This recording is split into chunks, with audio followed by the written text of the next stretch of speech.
अलीगढ़ मुस्लिम university Bharat की गंगा जमुनी तहजीब का एक स्वर्णिम इतिहास समेटे है। इसके शताब्दी समारोह में आज पीएम मोदी वीडियो कॉन्फ्रेंसिंग के जरिए समारोह को संबोधित करेंगे। ये पहली बार है जब 5 दशक से भी ज्यादा वक्त में कोई प्रधानमंत्री एएमयू के कार्यक्रम में शिरकत करेंगे। इस कार्यक्रम में पीएम मोदी से पहले पूर्व पीएम लाल बहादुर शास्त्री शामिल हुए थे।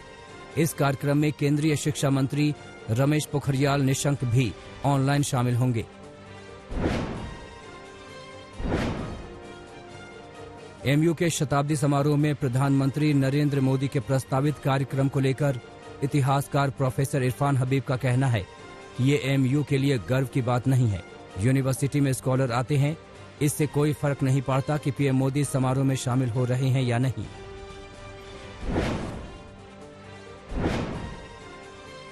जम्मू कश्मीर में जिला विकास परिषद के चुनाव के लिए आज मतों की गिनती हो रही है। 280 सीटों पर हुआ ये चुनाव इसलिए यादगार रहा है क्योंकि आर्टिकल 370 हटने के बाद जम्मू कश्मीर में पहली बार वोटिंग हुई, जिसमें मतदाताओं ने बढ़ चढ़कर हिस्सा लिया। बीजेपी को भी इन चुनाव में बड़ी उम्मीद है। 8 चरण की शांतिपूर्ण वोटिंग के बाद अब नतीजे पर पूरे देश की नजर है।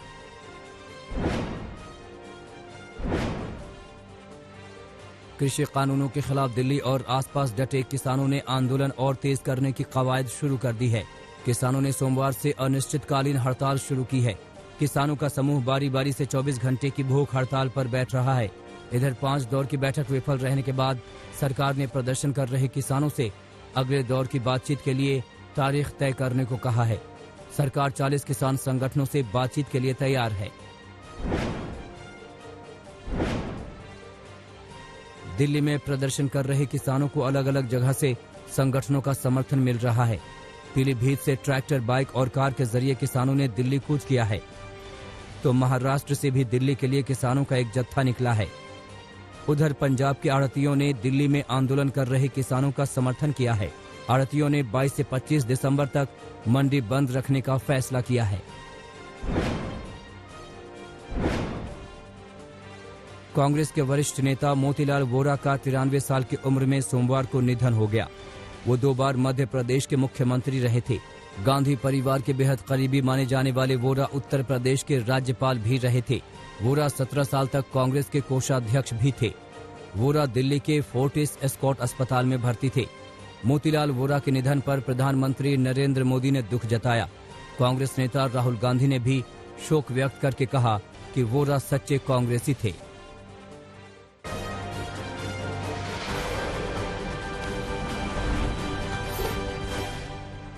बंगाल में बीजेपी सांसद सौमित्र खान की पत्नी का टीएमसी ज्वाइन करना घरेलू कलह की वजह बन गया। पत्नी सुजाता मंडल के दीदी का दामन थामने पर सांसद सौमित्र खान ने टीएमसी पर गंभीर आरोप लगाया। सांसद ने कहा कि दीदी के भतीजे अभिषेक बनर्जी के इशारे पर उनकी पत्नी को पार्टी में ज्वाइन कराया गया। टीएमसी ने उनका परिवार तोड़ दिया, अब वो जल्द तलाक देंगे। वहीं बीजेपी सांसद की पत्नी सुजाता मंडल के मुताबिक उन्होंने आत्मा की आवाज सुनी। बीजेपी में बागी और दागी की सुनी जाती है, जबकि टीएमसी में वर्कर्स की। ममता बनर्जी ने प्रेस कॉन्फ्रेंस करके बंगाल चुनाव को लेकर अपने मास्टर प्लान का ऐलान किया। बीजेपी के एक आरोप का दीदी ने करारा जवाब दिया। बीजेपी की चुनावी रणनीति को मात देने के लिए अब ममता बनर्जी ने चुनावी मोर्चा संभाल लिया है। जनवरी में दीदी बड़ा चुनावी अभियान शुरू कर रही हैं, जबकि 28 और 29 दिसंबर को बीरभूम और बोलपुर में शक्ति प्रदर्शन करेंगी, जहां अमित शाह ने हुंकार भरी थी। ममता बनर्जी के राजनीतिक सलाहकार प्रशांत किशोर ने सोशल मीडिया पर बीजेपी को सीधा चैलेंज दिया। प्रशांत किशोर ने अगले वर्ष होने वाले बंगाल चुनाव को लेकर भविष्यवाणी की है। भविष्यवाणी ये कि बीजेपी डबल डिजिट के फिगर को क्रॉस नहीं कर पाएगी। अगर बीजेपी डबल डिजिट को पार कर लेती है तो वो अपना काम छोड़ देंगे। बीजेपी ने प्रशांत किशोर के दावे पर पलटवार किया। कहा, बंगाल की जनता टीएमसी को उखाड़ फेंकने का मन बना चुकी है। केंद्रीय मंत्री अठावले ने गहलोत सरकार को अस्थिर करने के पीछे सचिन पायलट का नाम लिया था। अब प्रदेश कांग्रेस अध्यक्ष गोविंद सिंह डोटासरा ने केंद्र की मोदी सरकार और रामदास अठावले पर बड़ा हमला किया। डोटासरा ने मोदी सरकार के सारे मंत्रियों को कॉमेडियन करार दिया। उत्तर प्रदेश में चाचा भतीजे यानी शिवपाल और अखिलेश के बीच गठबंधन की खबर पर विराम लग गया। मेरठ में शिवपाल यादव ने 2022 चुनाव की हुंकार भरी और पार्टी का पहला उम्मीदवार घोषित कर दिया। शिवपाल ने रैली में बड़ा ऐलान करते हुए कहा कि अखिलेश के साथ विलय का समय निकल चुका है। अब प्रगतिशील समाजवादी पार्टी से जिसको अलायंस करना है वो आगे आए।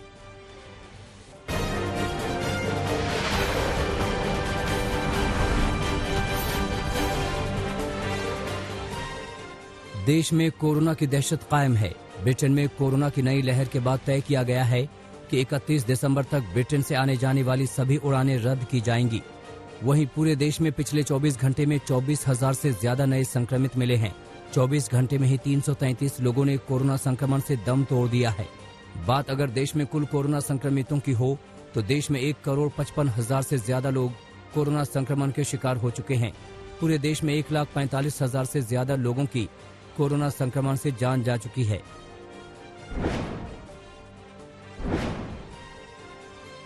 दिल्ली में कोरोना की रफ्तार धीमी पड़ रही है। पिछले 24 घंटे में दिल्ली में 803 लोग संक्रमित पाए गए हैं। एक दिन में कोरोना संक्रमितों का यह आंकड़ा 17 अगस्त के बाद सबसे कम है। 17 अगस्त को 787 लोग कोरोना संक्रमित हुए थे। दिल्ली में अब तक 6,17,000 से ज्यादा लोग कोरोना संक्रमित हो चुके हैं। महाराष्ट्र में पिछले 24 घंटे में कोरोना के करीब 3,800 नए मामले सामने आए हैं, जबकि 24 घंटे में कोरोना से 98 लोगों ने दम तोड़ दिया है। महाराष्ट्र में अब तक 18,96,000 लोग कोरोना संक्रमित हो चुके हैं। नए कोरोना वायरस की आहट से भी महाराष्ट्र सतर्क है। महाराष्ट्र सरकार ने विदेश से आने वालों को क्वारंटीन करने के लिए 2,000 कमरों की व्यवस्था की है। साथ ही कोरोना को देखते हुए क्रिसमस और नए साल के जश्न पर सख्ती बरती है। तय किया गया है कि शहरी इलाकों में आज रात से कर्फ्यू लगाया जाएगा।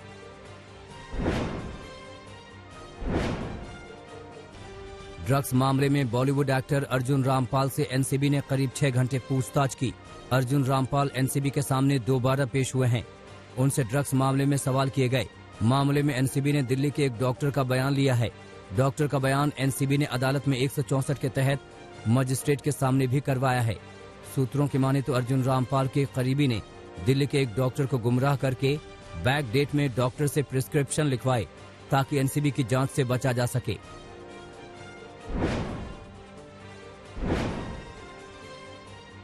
पहाड़ों पर बर्फबारी के बाद शीतलहर का प्रकोप है। बागेश्वर के मैदानी क्षेत्रों में सुबह इतना ज्यादा कोहरा हो रहा है कि लग रहा है मानो बर्फ पड़ रही है। शीतलहर ने यहां लोगों का जीना अस्त व्यस्त कर दिया है।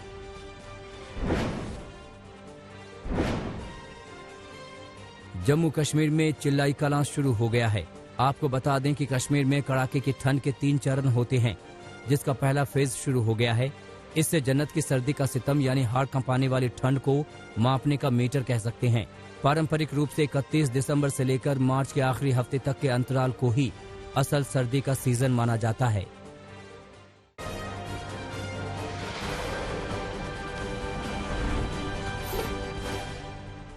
महाराष्ट्र के पुणे से सटे पिंपरी चिंचवड़ से एक दिल दहलाने वाली खबर सामने आई।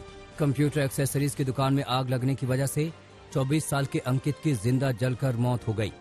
आग लगने के बाद लोगों ने दुकान का शटर तोड़ने की कोशिश की, लेकिन तब तक काफी देर हो चुकी थी। यूपी के शाहजहांपुर में पुलिस ने अफीम की बड़ी तस्करी करने वाले गिरोह का खुलासा किया है। 4 तस्करों की गिरफ्तारी हुई है। पुलिस ने गैंग के पास से 3.5 किलो अफीम बरामद की है, जिसकी कीमत अंतर्राष्ट्रीय बाजार में लगभग 60 लाख रुपए बताई जा रही है। अंबाला की सेंट्रल जेल एक बार फिर सुर्खियों में है। जेल के अंदर से नशे की खेप और करीब 10 मोबाइल फोन बरामद हुए हैं। अंबाला सेंट्रल जेल के अधीक्षक के मुताबिक करीब 25 ग्राम अफीम बरामद किया गया है। वारदात में एक जेल कर्मी भी शामिल किया गया है, जिसे सस्पेंड कर दिया गया है। एटा में मकान के मालिकाना हक को लेकर जमकर बवाल हुआ। मामला सुलझाने पहुंची पुलिस फोर्स पर एक वकील ने फायरिंग कर दी। फिर जमकर पथराव भी शुरू हो गया, जिसे जहां जगह मिली अपनी जान बचाने के लिए वो वहीं छिप गया। दिन दहाड़े पुलिस फोर्स के ऊपर हुई फायरिंग में एक राहगीर को गोली लग गई, जिसकी हालत गंभीर है। मध्य प्रदेश के सिवनी से भीषण सड़क हादसे की तस्वीर सामने आई है। सिवनी टोल पर टैंकर और एक कार में जोरदार टक्कर हुई, जिसमें 5 लोगों की मौत हो गई। कार सवार वाराणसी से बेंगलुरु जा रहे थे। हादसे में 3 महिलाओं समेत 5 लोगों की जान चली गई। छत्तीसगढ़ के दुर्ग में एक परिवार के 4 लोगों की हत्या से पूरे इलाके में सनसनी फैल गई। सोमवार की सुबह गांव वालों ने पुलिस को सूचना दी कि गांव के सोनकर परिवार के घर पर 4 लाश पड़ी हुई है। पुलिस पहुंची तो पानी टंकी से मां, बेटे और बहू की लाश मिली, जबकि आंगन में घर के मुखिया की लाश लहूलुहान हालत में पड़ी हुई थी।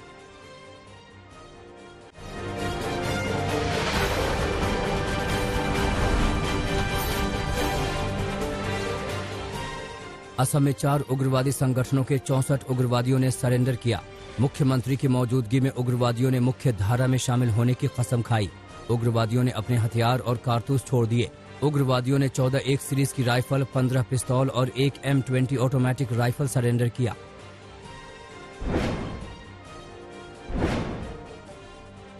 बिहार के जमुई में स्कूल से हाजिरी बनाकर लौट रहे शिक्षक की पहले से घात लगाकर बैठे हमलावरों ने हत्या कर दी। हत्या के आधे घंटे बाद जमुई का मेन रोड रण क्षेत्र में तब्दील हो गया। लाश देख भड़के लोगों का गुस्सा देर से पहुंची पुलिस पर फूट पड़ा। हत्या के करीब 1 घंटे बाद पहुंची पुलिस ने लाश रखकर प्रदर्शन कर रहे लोगों को हटाने की कोशिश की तो बवाल और बढ़ गया। लाश को खींचकर ले जाने की कोशिश देख लोगों ने पथराव शुरू कर दिया, जिसमें 2 पुलिसकर्मी जख्मी हो गए। मध्य प्रदेश में लोकायुक्त की टीम ने बिजली विभाग में तैनात उप महाप्रबंधक को रिश्वत लेते रंगे हाथों गिरफ्तार किया है। आरोपी का नाम रितेश श्रीवास्तव है। जिले के बिजली ठेकेदार ने लोकायुक्त भोपाल से लिखित शिकायत की थी, जिसके बाद टीम ने छापा मारा और 10,000 के साथ रंगे हाथों दबोच लिया। फिरोजाबाद में अवैध रूप से चल रहे हॉस्पिटल का पर्दाफाश हुआ है। प्रशासन की टीम ने छापा मारकर अस्पताल को सील कर दिया है। दरअसल अस्पताल में डिलीवरी के दौरान एक बच्चे की मौत हो गई थी, जिसके बाद प्रशासन ने सख्ती की। छापेमारी हुई तो पता चला कि अस्पताल बिना दस्तावेज के ही चल रहा था। आगरा में नकली दवाओं के खिलाफ बड़ा अभियान चलाया जा रहा है। पुलिस और स्वास्थ्य विभाग की छापेमारी में अब तक 4 करोड़ की दवाएं जब्त की जा चुकी हैं। दवा माफिया के साथ ठिकानों पर छापेमारी की गई है। 3 आरोपियों की गिरफ्तारी की गई है। बिहार के दरभंगा में एक्साइज विभाग हर रोज शराब कारोबारी के खिलाफ छापेमारी कर रही है। सोमवार को अलग अलग जगहों से 2 शराब कारोबारी गिरफ्तार किए गए हैं। दोनों के पास से देसी और विदेशी शराब बरामद किए गए हैं। तीसरा शराब कारोबारी मौके से फरार हो गया।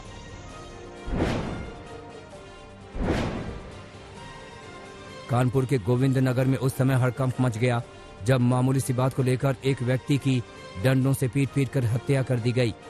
बताया जा रहा है कि इलाके के रहने वाले रमन गुप्ता का गाय के विवाद को लेकर झगड़ा हो गया।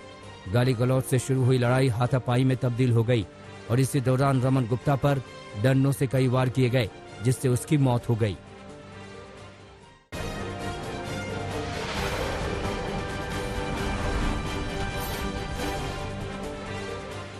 अमेरिका के निर्वाचित राष्ट्रपति जो बाइडेन को कोरोना की वैक्सीन दी गई। बाइडेन ने लाइव टेलीविजन पर वैक्सीन लगवाई। 78 साल के बाइडेन कोरोना के हाई रिस्क ग्रुप में आते हैं। फाइजर की ओर से विकसित पहली डोज दी गई। इस मौके पर उन्होंने अमेरिका के लोगों से वैक्सीन लेने की अपील की। उम्मीद है कि अगले महीने से अमेरिका में कोरोना के वैक्सीन आम जनता के लिए उपलब्ध होगी।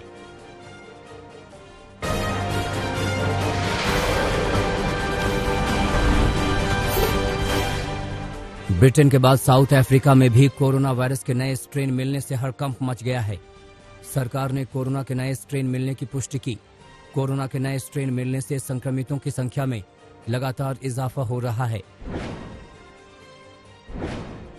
भारतीय अमेरिकी डॉक्टर विवेक मूर्ति ने ब्रिटेन में नए कोरोना स्ट्रेन पर कहा कि ब्रिटेन में मिला कोरोना का नया स्ट्रेन जानलेवा नहीं लग रहा, हालांकि ये तेजी से फैल रहा है।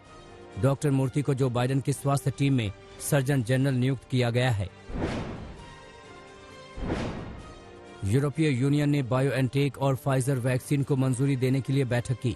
मंजूरी मिलने के बाद यूरोपियन यूनियन में लागू होने वाली पहली वैक्सीन होगी। ब्रिटेन और अमेरिका पहले ही फाइजर वैक्सीन के इमरजेंसी इस्तेमाल को मंजूरी दे चुके हैं। जापान सरकार ने अपना सैन्य बजट बढ़ा दिया है। चीन से मुकाबले के लिए नए फाइटर प्लेन, मिसाइल और एयरक्राफ्ट कैरियर्स बनाने की तैयारी में जापान सरकार जुट गई है। सुगा सरकार ने सेना का बजट बढ़ाकर $52 बिलियन कर दिया है।